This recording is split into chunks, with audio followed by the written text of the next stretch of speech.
Hello everyone, welcome to my channel study time. তো আজকে আমরা পড়তে চলেছি মহাবীর। তো মহাবীর সম্বন্ধে জানার আগে আমাদের জানতে হবে যে মহাবীর ছিলেন একজন জৈন ধর্মের তীর্থঙ্কর। তো জৈন ধর্মের তীর্থঙ্কর শুধুমাত্র উনিই ছিলেন না, ওনার আগে আরও 23 জন তীর্থঙ্কর ছিলেন। এবং তীর্থঙ্কর কাদের বলা হয়? মেনলি তীর্থঙ্কর জৈন ধর্মের তীর্থঙ্কর বলা হয় যারা জৈন ধর্মের অবতার বলে মানা হয় বা মহাপুরুষ হিসাবে মানা হয়, তাদেরকে তীর্থঙ্কর বলা হয়। এবং তারাই পরবর্তীকালে তাদের এই জৈন ধর্মের প্রচার বাড়ায় এবং প্রচার করে। মেনলি যে 24 জন তীর্থঙ্কর ছিল তার মধ্যে প্রথম জন তীর্থঙ্কর এবং 23তম এবং 24তম তীর্থঙ্করকেই মেনলি মানে কম্পিটিটিভ এক্সামে বা বিভিন্ন এক্সামে তাদের নামেই প্রশ্ন আসে, ঠিক আছে। তো আমাদের প্রথমে প্রথম জন তীর্থঙ্কর এবং 23 এবং 24 নম্বর তীর্থঙ্করের নামগুলি মনে রাখতে হবে। তো প্রথম তীর্থঙ্কর যিনি ছিলেন তিনি হচ্ছেন ঋষভদেব, এবং ঋষভদেবই প্রথম যে জৈন ধর্মের প্রবর্তক। এবং তার যে প্রতীক বা চিহ্ন ছিল সে চিহ্নটি ছিল ষাঁড়। এবং 23তম তীর্থঙ্কর যিনি ছিলেন তার নাম হচ্ছে পার্শ্বনাথ, এবং তার যে প্রতীক বা চিহ্নটি ছিল সেটি হচ্ছে সাপ।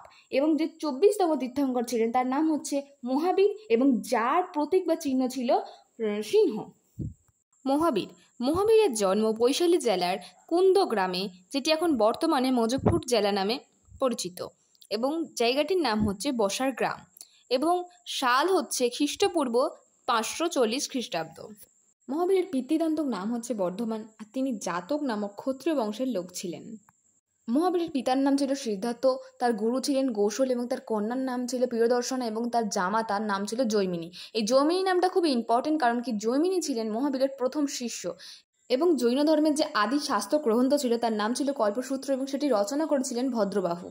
মাত্র তিনি 30 বছর বয়সে গিয়ে গৃহত্যাগ করেছিলেন, এবং 42 বছর বয়সে গিয়ে তিনি কৈবল্য লাভ করেছেন। এই কৈবল্য শব্দের অর্থ হচ্ছে বিদ্য জ্ঞান লাভ করা, অর্থাৎ তাকে 12 বছর কঠোর তপস্যা করতে হয়েছিল, এবং তারপরে গিয়ে তিনি কৈবল্য অর্থাৎ বিদ্য লাভ করেছেন। তিনি প্রথম 6 বছর আজীবন সম্প্রদায়ের প্রতিষ্ঠাতা মাস্কারির পুত্র গোসলের সাথে ঘুরে বেড়ান।